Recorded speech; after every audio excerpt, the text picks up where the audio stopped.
ಬಾಯಲ್ಲಿ ಹೇಳೋದು ಬೇರೆ, ಆದೇಶ ಬೇರೆ. ನಾನು ಹೇಳ್ತೀನಿ ಕೇಳಿ. ಇಲ್ಲಿ ಶಾಸಕರನ್ನ ಬಿಟ್ಟು ಬೇರೆ ಮಾಡ್ತಾರೆ ಅಂತಂದ್ರೆ ಶಾಸಕರಿಗೆ ಏನ್ ಬೆಲೆ?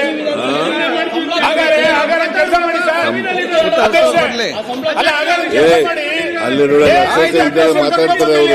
ಕೆಲಸ ಮಾಡಿ. ಮುಖ್ಯಮಂತ್ರಿಗಳ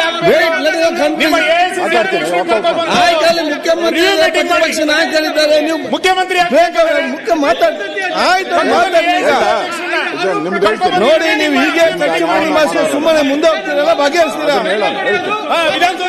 ಈಗ ನೋಡಿ, ಅಧ್ಯಕ್ಷನ್ ಕರ್ಕೊಂಡ್ಬಂದು ಮೀಟಿಂಗ್ ಮಾಡಿ, ಸೆಕ್ರೆಟರಿಗಳನ್ನು ಕರ್ಕೊಂಡು ಬಂದು ಮೀಟಿಂಗ್ ಮಾಡಿ. ಮಾನ್ಯ ಮುಖ್ಯಮಂತ್ರಿ, ಒಂದೇ ನಿಮಿಷ. ಮಾನ್ಯ ಮುಖ್ಯಮಂತ್ರಿಗಳು ದೇವರಾಜ್, ಒಂದೇ ನಿಮಿಷ. ಮಾನ್ಯ ಮುಖ್ಯಮಂತ್ರಿಗಳು ಅವರ ಹೇಳಿಕೆಯನ್ನ ನೋಡಿದ್ಮೇಲೆ ಆ ಥರದ್ದು ಯಾವುದೇ ರೀತಿ ಘಟನೆ ಆಗಿಲ್ಲ, ನಾನು ಪೂರ್ತಿ ಕಾನ್ಫಿಡೆಂಟ್ ಅಂತ ಹೇಳಿದ್ದಾರೆ ಅವರು. ಅಂದರೆ MLAಗಳಿಗೆ ಅಗೌರವ ಆಗೋ ರೀತಿ ಯಾವುದು ಮಾಡಿಲ್ಲ ಅಂತ. ಈಗ ನಮ್ಮ ಒಂದು ಶಿಕಾರಿಪುರದಲ್ಲಿ ಅಲ್ಲಿ ಒಬ್ಬ ಗ್ಯಾರಂಟಿ ಕಮಿಟಿ ಅಧ್ಯಕ್ಷನ್ ಮಾಡಿದ್ದಾರೆ. ಅವ್ರಿಗೆ ಒಬ್ಬ ಮಿನಿಸ್ಟ್ರು, ಅಲ್ಲಿನ ಡಿಸ್ಟ್ರಿಕ್ಟ್ ಇನ್ಚಾರ್ಜ್ ಮಿನಿಸ್ಟ್ರು ಒಂದು ಲೆಟರ್ ಬರೆದಿದ್ದಾರೆ ಸರ್ಕಾರಕ್ಕೆ, DC-ಗಳಿಗೆ.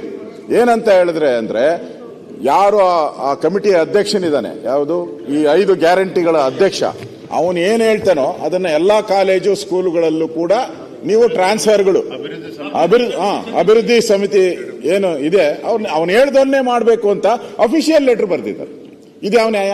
ಇದು MLA ವೈಲೇಷನ್ ಅಲ್ಲ? ಇದು ಹಕ್ಕುಚ್ಯುತಿಗೆ ಕೊಟ್ಟಿದ್ದೀರಿ ನಾವು. ಹಕ್ಕುಚ್ಯುತಿಗೆ ಇಂಥವು 100 ಹಕ್ಕುಚ್ಯುತಿ ಆಗ್ತವೆ ಇನ್ಮೇಲೆ. ದಿನನಿತ್ಯ ಅಸೆಂಬ್ಲಿಯಲ್ಲಿ ನಾವು ಹಕ್ಕುಚ್ಯುತಿ ಮಾಡ್ಕೊಂಡು ನಮ್ ಗೌರವ ಕಾಪಾಡ್ಕೊಬೇಕಾ ನಾವು? ಆ ಸ್ಥಿತಿಗೆ ಬಂದ್ಬಿಟ್ರೆ ನಮ್ ಕತೆ ಏನು? ಸ್ಪೀಕರ್ ಆದವ್ರು ನೀವು ನಮ್ಮನ್ನ ಸಪೋರ್ಟ್ ಮಾಡಿಲ್ಲ ಅಂತ ಹೇಳಿದ್ರೆ ಇದೇ ಆಗೋತತೆ. ಒಂದೇ ನಿಮಿಷ. ಇವರೇನೋ ಈ ಪರಂಪರೆಯನ್ನ ಶುರು ಮಾಡಿದ್ದಾರೆ. ಅವ್ರು ಹೇಳಿದ್ರು ನಾವೇನು ಹಾಗೆ ಆ ತರ ಮಾಡಿಲ್ಲ ಅಂತ. ನೆಕ್ಸ್ಟ್ ಸರ್ಕಾರ ಒಂದು ಬರ್ತತೆ ಅಂತ ಇಟ್ಕೊಳ್ಳಿ, ಇವ್ರು ಹೋಗ್ತಾರೆ, ನೆಕ್ಸ್ಟ್ ಸರ್ಕಾರ ಬರ್ತದೆ.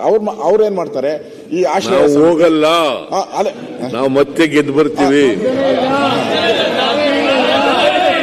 ಆಯ್ತು, ಗೆಲ್ಲಕ್ಕಾಗಲ್ಲ. ಮೊದಲು ನೀವು ಗೆಲ್ಲೋದು ನೋಡ್ಕೊಂಡ್ರಪ್ಪ, ನೀವು ಮೊದಲು ಗೆಲ್ಲೋದು ನೋಡ್ಕೊಳ್ಳಿ.